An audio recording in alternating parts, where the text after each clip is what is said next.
Hey everybody, back today, and I'm just going to show how I do some of my priming with the airbrush as well as base coating.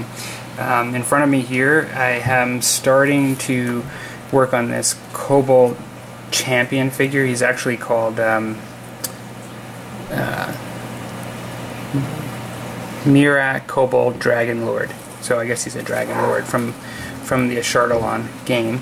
And then I also have the Beholder character from the Ashardalon game, which is Belak's Goth is his name. And so I'm just going to I'm going to be doing both of these at the same time, but I'm just going to put on camera only just do this Beholder.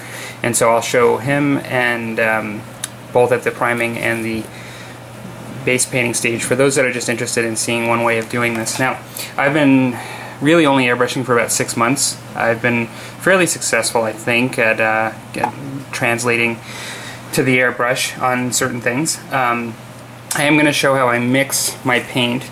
Now, my disclaimer will be that there's no one right way to mix. You know, I think it depends on a lot of variables, on your airbrush itself, on the paints being used, your preference, and just various things, what you're trying to achieve. And so in some videos I'll show how I mix my paints. Today I'm going to be using something that I've not used since I started. I've not had a need to use the white primer for the surface primer, but I am going to use it on these models. And so what I will end up doing is having pretty close to a 1-to-1 with this acrylic polyurethane primer with water, drops of water. But then what I also like to do, and this is not science, this is more home remedies, I suppose. This is a thinner medium that's made by Vallejo. It's an acrylic thinner. I use it on most of my acrylic paints in the airbrush, a drop or two, alongside the water. Whether it works better than the water alone, I really can't say. Like, I've not experimented to that degree. For me, it's a bit of insurance, and since I've been doing this, I've had a fair amount of success. And so it's sort of like, why change it? I'm kind of wearing that red shirt that I wear every time you win the game. So, so I have a Badger 105. That's the airbrush that I use. And what I'll try to get on camera here is I mix inside the cup. I know a lot of people say, you know, you should mix outside the cup and things. I will show you how I do it. It's a bit of a convenience thing, but what I'll do is I'll start by, and I should have did this ahead of time, just pouring some water here. I use just a little dropper to manipulate adding water, and I would start by filling my water dropper and putting in, let's see if I can get it in here. I'm just going to go 1, 2, 3, 4, a little bit more, 5. Then I will take my thinner medium, I'm just going to add a drop.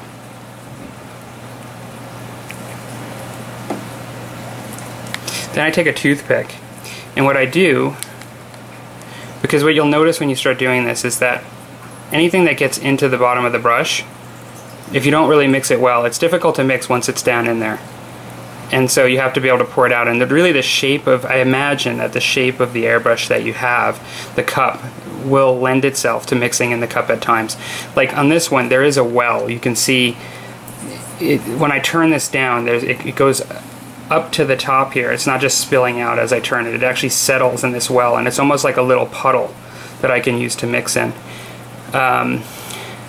What I'll do oftentimes is, like when I drop paint in here, is I will drop the paint in, and if there's anything in here, I will immediately start circulating the paint into that and mixing in here, just like this, and then bringing it out and then mixing back and forth until I get a very good consistency. But the main thing is you don't want, potentially, depending on what you put first in here, if you just put water, it'll just cover your model in water. I mean, it's not a big deal, but if you're actually mixing 2 different colors paints or something like that, you want to make sure that you actually don't get some in here, that you're working it in here before you turn it over. That's just my experience. I'm interested in other people's comments. So I'm going to take the surface primer now. depending on the airbrush you're using, I think some people like to use the stuff that I'm using now just straight. I've found that there's very few things, there are some, that I can actually do straight without diluting. I have not had the success of using straight paint in the airbrush. I get clogs, or what they call dry tip. So now I'm going to have to turn this a bit because I just don't want to get paint all over. 1, 2, 3, 4, 5, 6. Okay. So now that I've got this paint in here, you can see I've already got some coming towards the top. So I'm just going to work this in here a bit. Just work that water into that paint. Because the main thing is, and then I can work back here and just make sure this is all consistent.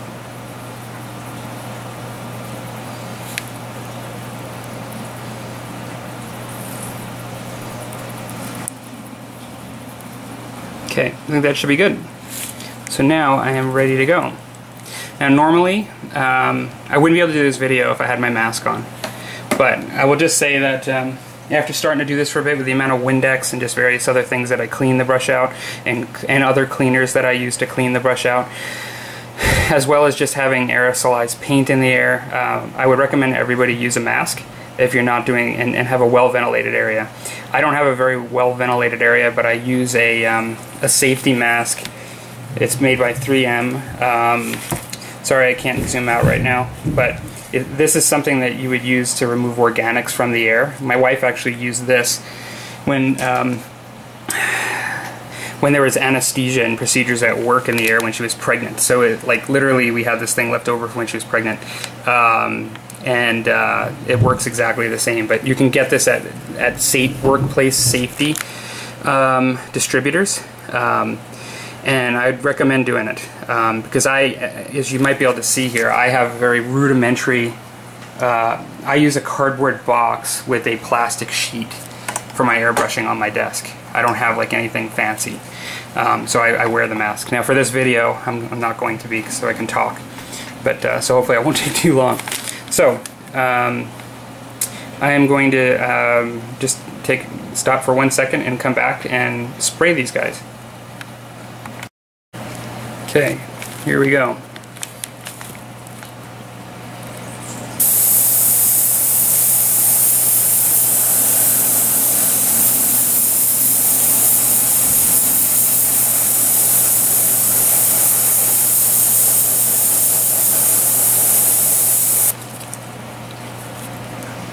As you can see here, it's already starting to look a little bit darker. I mean lighter, where I was spraying, because I'm using white. This is actually applying quite nicely. It's funny, the last time I used this was when I did a video a while back, and I called it Airbrush Practicing, and I think I used some white just as an experiment, and I found it kind of hard to work with, but I've actually been airbrushing quite a bit since then. And so you get used to using the action on the trigger and how to apply, how much to apply. It's a bit of it takes a bit of practice. But once you do it, I just can't imagine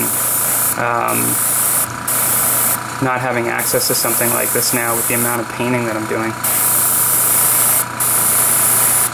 I heard, you guys may be aware of Ichiban Painting in the channel that he has, and I heard him mention once, because he does commissions, that he'd never be able to do the amount of productivity, you know, like in the amount of commissions that he does without actually an airbrush, that it's just essential for that.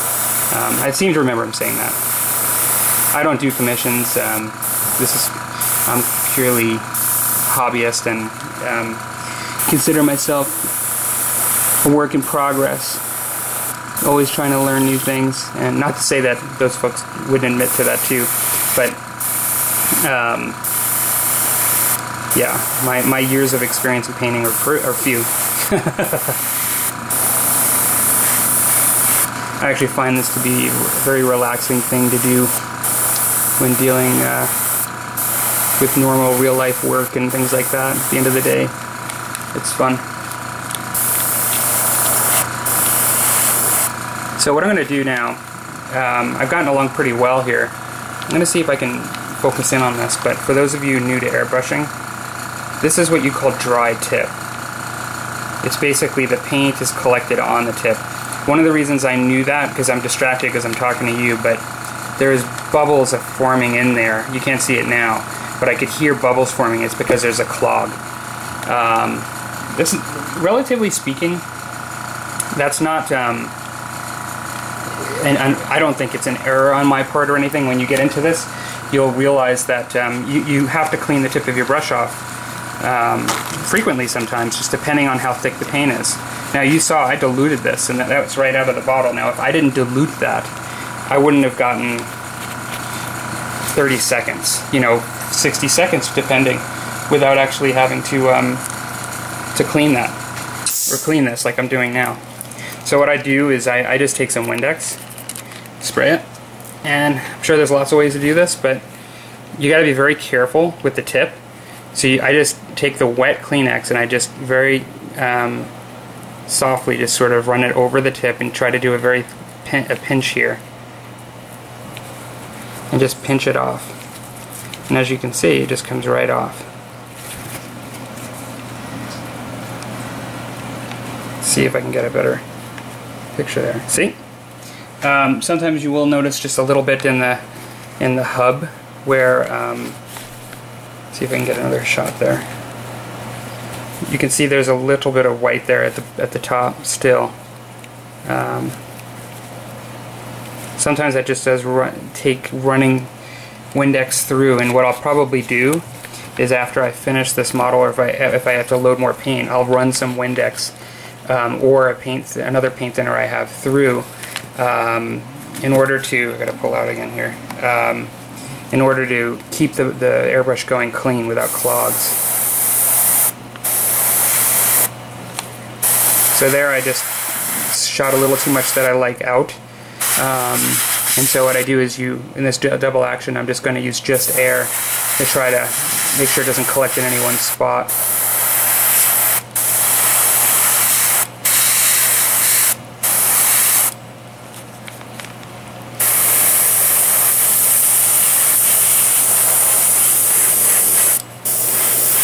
Since I'm painting the base black as well, I like to make sure it's covered with primer here, and it'll get covered. I'm not going to intentionally put the base paint on the base for the, you know, like my next color, which in this case will be pink. But the squid pink from Vallejo that I'm going to use on this guy. It's something I want to try. I've never used before. But yeah, like a minimum of a priming, and I'll probably prime the bottom too, because I usually, for whatever reason, I never know what to do with the bottom of these things just because you don't see them, but I usually base paint them, and I paint around the edge of the bottom black just so it's coated, you know, slide on the table or whatever, not just bare paint or just bare plastic.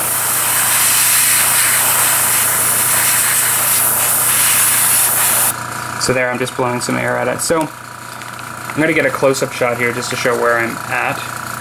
Sorry, this is a little hard to do on camera. I'm still getting used to it, fumbling back and forth, but here we go. So he's clearly pretty well covered here, you know. It was a dark gray before. As you can see, I didn't do this Dragon Lord yet, and this is sort of the color of the plastic. Normally, this gray. And I've got these fluorescents up above like usual, but hopefully you can see that he's pretty well covered with his primer now. I'm going to take him off of this pedestal thing I use. It's basically some GW paint pot with some of that tacky stuff that you use to hang posters on walls. Just going to spray the bottom here.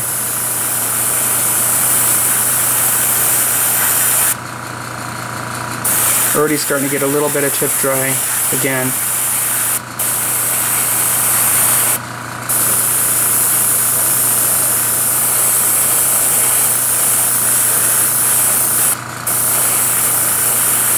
Sometimes when priming and painting, I do like to go over things a little bit more. I can see where it's a little darker gray in where these tentacles are in between them. Just make sure I get all of that. That sound I can tell means I've got tip dry again.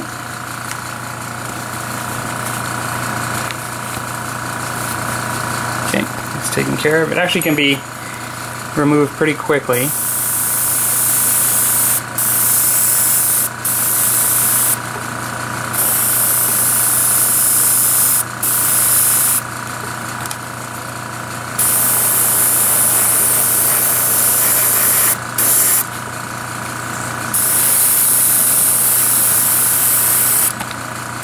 Getting pretty low here, you can tell in your well there. Once you see the needle there, you still can have, depending on how much you're depressing on the lever and how fine of a spray you're doing, you can still have quite a bit left. But for priming and base painting, you're generally shooting out a lot.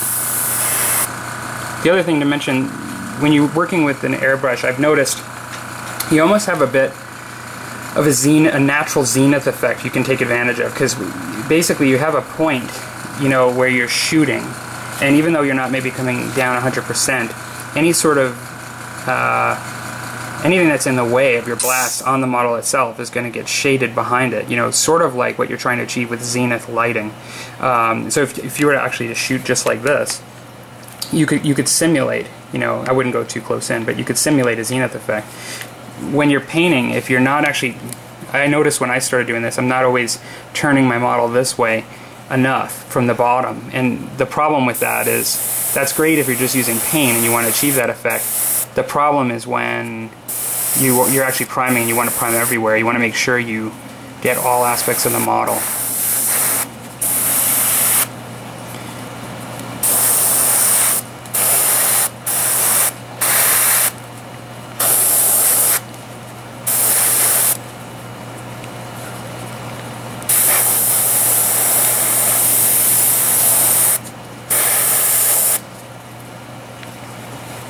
Okay, so I think I have it fairly well covered, no pun intended, and I think I'm about ready for base paint on this guy.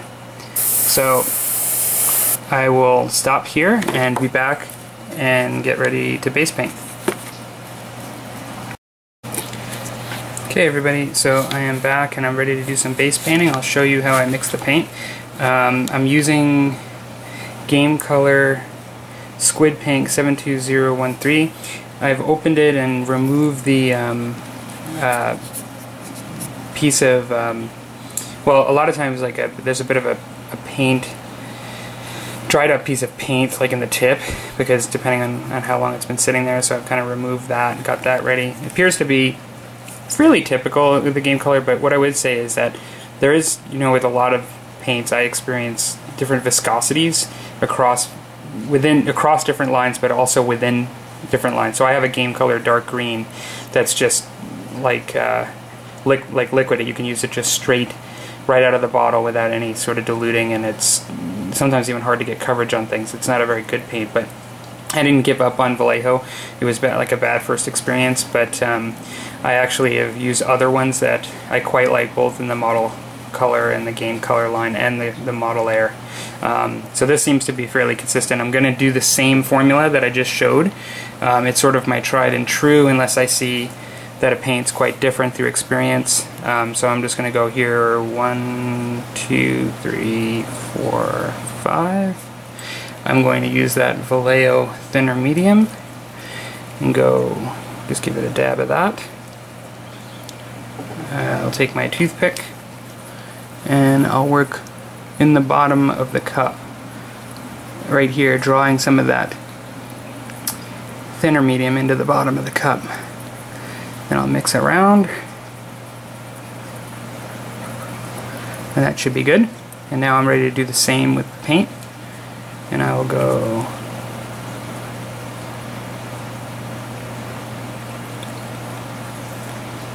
oh, this is pretty thick actually. It's not even coming out in drops. Wow. Okay, so this is going to be a bit of an experiment here. So I think it came out in solid paint, not really in drops. So I'm just going to mix towards the bottom of the cup here, mix some of that pink in, which I have, and then bring this puddle up here and get this paint down mixed. One of the things, if you get it too thick in the cup and if it just sticks to the sides, if you're doing a lot of work that day with your airbrush, one of the problems is all that stuff can flake down dry and then get caught in your airbrush. And that's not a theory. I mean, dried paint in your cup, and that's probably why a lot of people like to mix it ahead of time. You know, you just have to be really careful you're doing the method I'm doing here, that you don't let it turn into dry pieces of paint in your cup. So I'm working this up here, and I'm going to add just a little bit more water because it came out a bit thicker than I expected.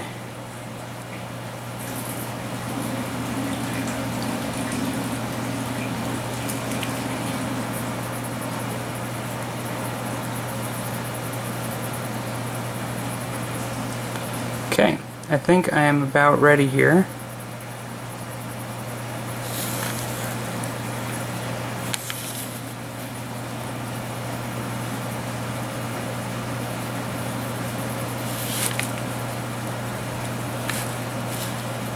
Okay, so now I'll commence painting this beholder. Get my little pedestal here for him.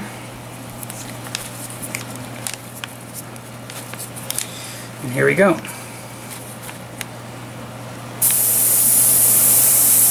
Whoa, that's coming out nice.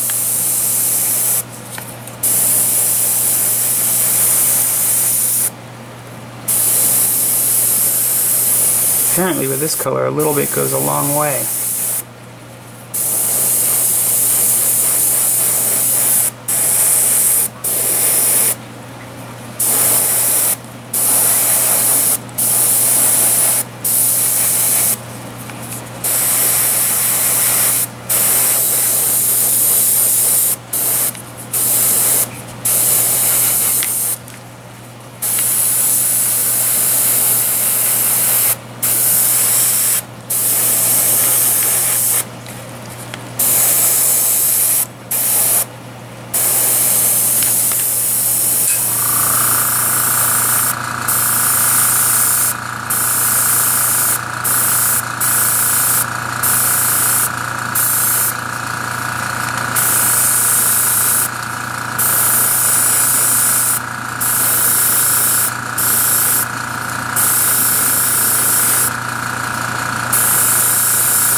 Show kind of the coverage here that I've gotten so far.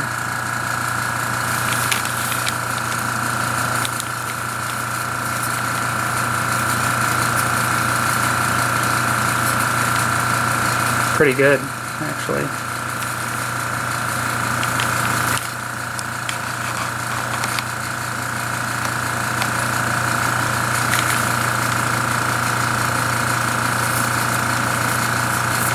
Now, I am noticing with some of these tentacles here that I'm getting a little bit of trouble in some of the spots between them, getting some good coverage, so I'm just going over that a bit more.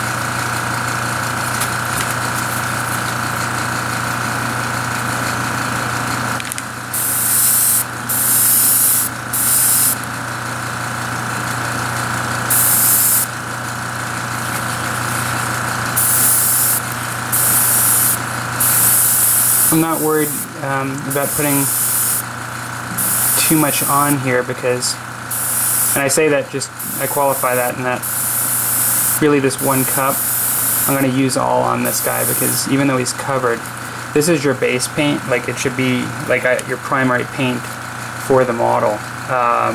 And using an airbrush provides a much thinner layer, even in general. I mean, that's one of the benefits, is that you get to preserve the detail. And so at the same time, I don't want to go too thin, because as many of you are probably aware, acrylic paints tend to show, they're very translucent. They show what's underneath them.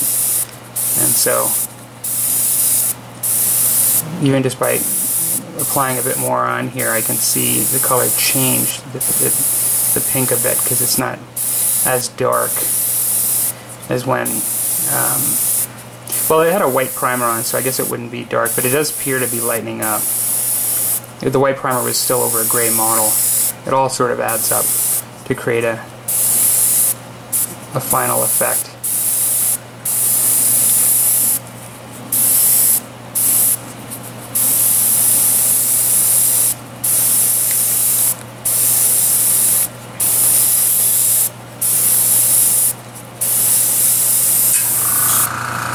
Okay, and I believe I've covered this pretty well, and I am now out of paint.